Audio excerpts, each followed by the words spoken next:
За монголчуудаараа үндсэн хуулийг түшиглэн хэдэн асуултанд хариулъя гэж одоо бодож байгаа. Мэдээж асуулт асууя.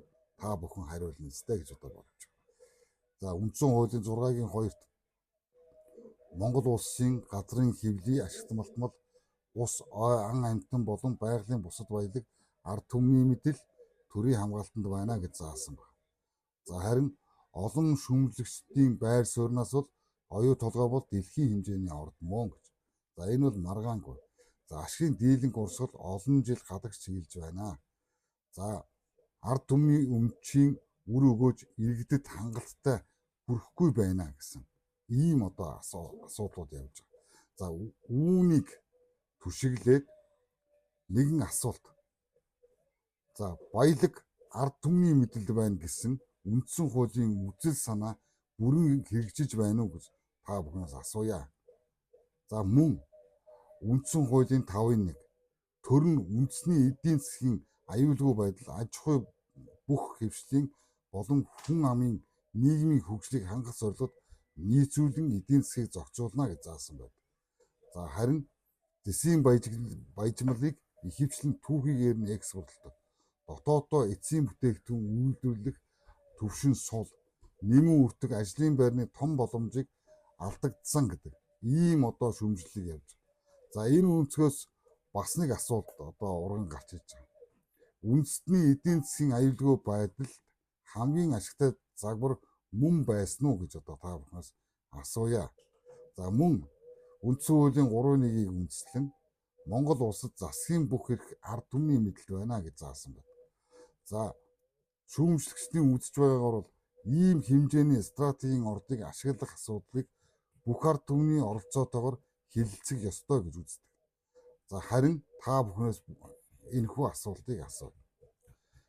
Энэхүү оюу толгойн баялагын асуудлаар бүх ард түмний хурлыг хуралдуулан тэдгээрт нийцүүлсэн нийтийн сонсгол зарлаж шийдвэрлэх нь зөв үү буруу юу гэдгийг та бүхнээс асууя. За мөн үндсэн хуулийн 1-2 шударга ёс, хууль дээдлэх нь төрийн үйл ажиллагааны үндсэн зарчим мөн гэж заасан байна. За энэхүү заалттай холбон гэрээ байгуулах үеийн ил тод байдал, ашиг хуваарлтын бүтэц, үрийн механизм, татврын маргаанууд зэрэг асуудлаар олон жил шүүмжлэл гарч ирснийг шүүмжлэгчид хууль ёсны байсан шударга байсан уу гэж асуулт тавьдаг. За инхээр та бүхэн өнөөдрийн одоо Монголын нөхцөл байдал бол 21 тэрбум долларын баялагийг гадагш нь алдаж 25 тэрбум долларын өрөнд орж байгаа нь шударга ёсонд нийцж байгаа юу гэж та бүхнээс бас асууя гэж одоо бодож байгаа. За эх оронч байр суурь гэдэг бол заавал гадаадын хөрөнгө оруулагчдыг эсэргүүцэх гэсэн үг биш юм аа.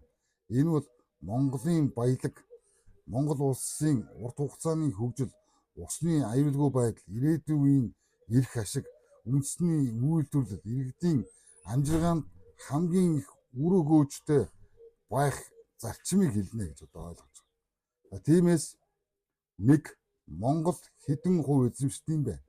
Яг хуулийн дээр, яг энэ хүү гэрээн дээр өнөөдрийн байдлаар 34% зээлэр гэдэг боловч энэ зүйл яг баталгаатай юу гэж асуумаар.